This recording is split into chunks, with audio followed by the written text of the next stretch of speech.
ආයුබෝවන්. අද ටොපික් එක අර දැර්වියක් සියදිවි හානි කරන එක සම්බන්ධයෙන් මේ වෙනකොට සමාජයේ ගොඩක් අදට හීට් වෙලා තියෙනවා. තව මදි ඇත්තට මේ ගිනි කබලක් වගේ හීට් වෙන්න උන් සිද්ධිය මේක දරුවන් සම්බන්ධ සිද්ධිය. මේකේ තියෙන පරස්පරතාවයන් එක්ක අපි සමාජයක් විදිහට උත්තර අසමර්ථ කියන එක තමයි අද මම මේ කතා කරන්න බලාපොරොත්තු වෙන්නේ.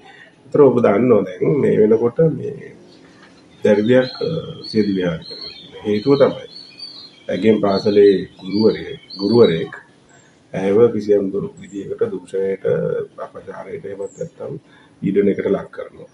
ලක් කරලා ඔහු නිරුපද්‍රිතව පාසලේ ඉන්නවා. ඔහු සිරගත කරනවා දින තුනකින් එළියට එන ඔන්න වගේ සිද්ධියක්. ඒ වගේම ඇය මේට මොහොත දෙමින් ඉන්නවා. ඉන්නකොට පාසල් ප්‍රජාවනුත් ඒකට ඇයට අවශ්‍ය ආවරණේ රැකවරණේ ආරක්ෂක තත්ත්වයන් ඒගේ අස්වැසිල්ලට හේවණක් බවට මේ පාසල පත් වෙලත් නැහැ කියන එක ඔප්පු වෙමින් තියෙනවා. ඊට පස්සේ මේ නරුම ගුරුවරයාගේ නරුම මේච්චෙක් පසු කාලෙම දින කිහිපයකට පස්සේ ඇයව ටියුෂන් කඩේ ඇතුළේ ඔහුගේ ටියුෂන් කඩේ ඇතුළේදී අපහසුතාවයටපත් කරනවා. ඇයව ඇයට අනන්ත එක්කම් කරනවා පීඩනයටපත් කරනවා. ඒටත් මුහුණ දෙමින් ඉඳලා ඇය හදිසි සියදිවි හානි කර ගන්නවා කියන එක තමයි අදහස. ඔක තමයි කතාව. මේ වෙනකොට මේක සම්බන්ධයෙන්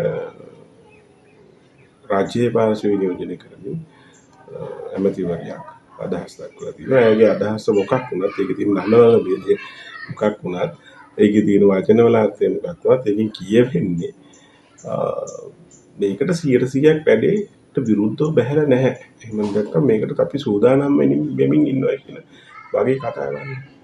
දැන් තර්කයක් ගොඩනගමින් යනවා ඔය පුලන් වලට සිද්ධිය සම්බන්ධ වෙන විදියක් නැතුව ඉතලා දැන් සම්බන්ධ වෙමින් යනවා මේ අහවල් නාලිකාවකින් මෙහෙම මේක විකෘති කරලා දෙනවා මේක වැරද්දක් කියලා.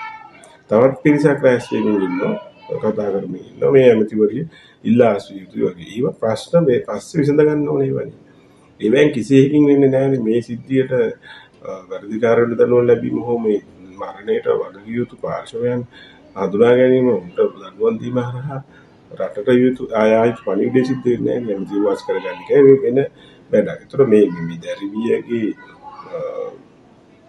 ඝාතනය වීම එක්කතකින් ඝාතනය කිරීම ඇතුලේ තමන්ගේ හොරත්වය හොයන්න යන පාර්ශව දෙකක්. ඒ දෙක බැදන්නේ. සමාජයක් විදිහට මේ අසමත්භාවය තමයි පැහැදිලි කරමින් ඉන්නේ. මේ දැරිවිය මගේ කියලා දැනනවා. මේ මගේ දියණිය කියලා දැනනවා. ওই විදිහට අපි හැසිරෙන්නේ නැහැ. එහෙනම් ඇත්තටම මේකට ඩොඩක් හදින් නමුත් හානි අවම වෙන විදිහට මේකට සම්බන්ධ වෙන අපි වැඩ කරන්න ඕනි. අපේ නම් දැරිවියද. ඒක නිසා මේකෙන් මම ඇත්තටම ආණ්ඩුව සහ පාලක පන්තියට යෝජනා කරන්නේ මේක මේ රට ඒ වගේම මේ රටේ පාසල් දිලික්ත නීතිය යටතේ දැඩිව ක්‍රියාත්මක වෙනවා. දිලික්ත නීතිය ඕනෑම පාසලක. මොකද දිලික්ත නීතිය කියලා කියන්නේ ඇත්තටම කෙනෙකුගේ ආරක්ෂාව වගේ කෙනෙකුගේ අපහසුතාවයටපත් වීම වගේ තැන්වලදී ඔවුන් වෙනුවෙන් පෙනී සිටීම සඳහා වන යුතුයකම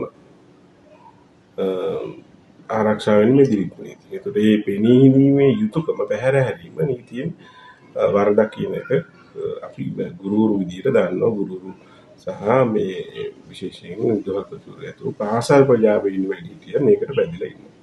එතකොට පාසලෙන් මේ යුතුයකම ඉෂ්ට වෙලා තියෙනවද මේ නීතිමය යුතුයකම ඉෂ්ට වෙලා නැහැ කියන එක පැහැදිලි.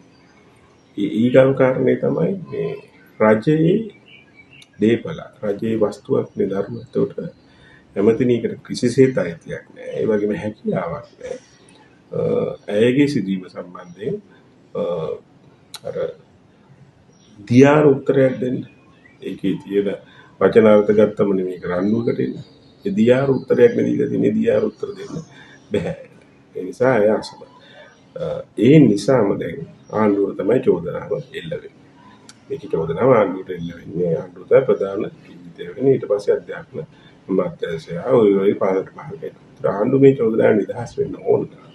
කල යුත්තේ මේ ගැන තාම විධිමත් ඒ වගේම තාම තද පරීක්ෂණයක් කරන පරීක්ෂණයක් කරලා මේකේ මේ වැරදි කාර්යවල එයාට දඬුවම් දෙන්න. දැටි දඬුවම් දෙන්න ඕනේ. ඒක ඉතාම හොඳ පියවරක් වෙයි සමාජයේ ඉදිරියේදී සමාජය මෙවැනි දේ සඳහා යොමු වීම කියන ඉඩකඩ අහුරයි. ඒක ඉතාම වැදගත් වැඩක් මේ වෙලේදී. අනෙක් කාරණේ තමයි මේ ප්‍රශ්නේදී තමන්ගේ දරුවා ලෙස මේ දරුවව නොදැකීම. ඇත්තටම මේක ඛේදවාචකයක්. මේක තමයි ඇත්ත ඛේදවාචකය. අර කෙටි කාලින උත්තරයට දීර්ඝ කාලින උත්තරය දෙන්න ඕනේ මේකට. එහෙනම් මොකද මේ විෂය ඉගෙනීම් කොටස ඇතුලේ සහකම්පන්නේ ඇති කිරීම සඳහා වන ක්‍රියාකාරකම් වැඩි කරන්න ඕනේ. සෞන්දර්ය විෂයන් කටපාඩු වගේ කැලි වලට යන්න එපා කියන එකට තාම හොඳ උදාහරණයක් මේක. අනේකා දිහා බලලා ඒ අනේකාගේ දුක දැකලා ඒ අනේකාගේ දුක වෙනුවෙන් තදින් කෑ ගහන්න වෙනුවෙන් කෑමර දෙන්න යුක්තිය ඉල්ලන්න මිනිස්සු පෙළඹෙන විදිහේ පාඩම් අහලා පාඩම් ක්‍රියාකාරකම් ඇතුළත් වෙන්න ඕනි කියන එකයි ඊගාව වගේ අදහස. එහෙම වුණොත් මේ ලෝකය තම සුන්දර එකක් වෙයි. අසාධාරණකදී සියලු දෙනා කිපෙන, දුකකදී සියලු දෙනා වැළපෙන, සතුටකදී සියලු දෙනා සතුට වෙන සුන්දර ලෝකයක් වී. එහෙම වුණොත් තමයි ඔය විචිත්‍රත්වයන් දරා ගන්න පුළුවන් මිනිස්සු හැදෙන්නේ. සෞන්දර්ය වාදීන් හැදෙන්නේ. කලාවට ආදරය කරන්න හැදෙන්නේ එහෙම වුණොත් විතරයි. ඒකට මේක ආන්දුට තාම ස්වර්ණමය අවස්ථාවක් ගිලිහිමින් තියෙන ජනප්‍රියත්වය ඇති කරගන්න. ඒ වගේම සමාජයේ අලුත් කිරීම සඳහා වන උන්ගේ උනන්දුව වැඩි කරගන්න. ඒ වගේම පුනරුදයක් සඳහා වන පියවරයන් තමයි මේක නියම අවස්ථාවක්. මේ අවස්ථාව ප්‍රයෝජනට ගන්න දරුවගේ ආරක්ෂාව සලස්සන්න පුළුවන් අපිට. දරුවන්ගේ ආරක්ෂාව සලස්සන්න මේ මියදුණු දරුවාට සාධාරණයක් ඉෂ්ට කරන්න පුළුවන්. අනේ වෙනුවෙන් පෙනී ඉන්න කියන එක තමයි මගේ යෝජනාව.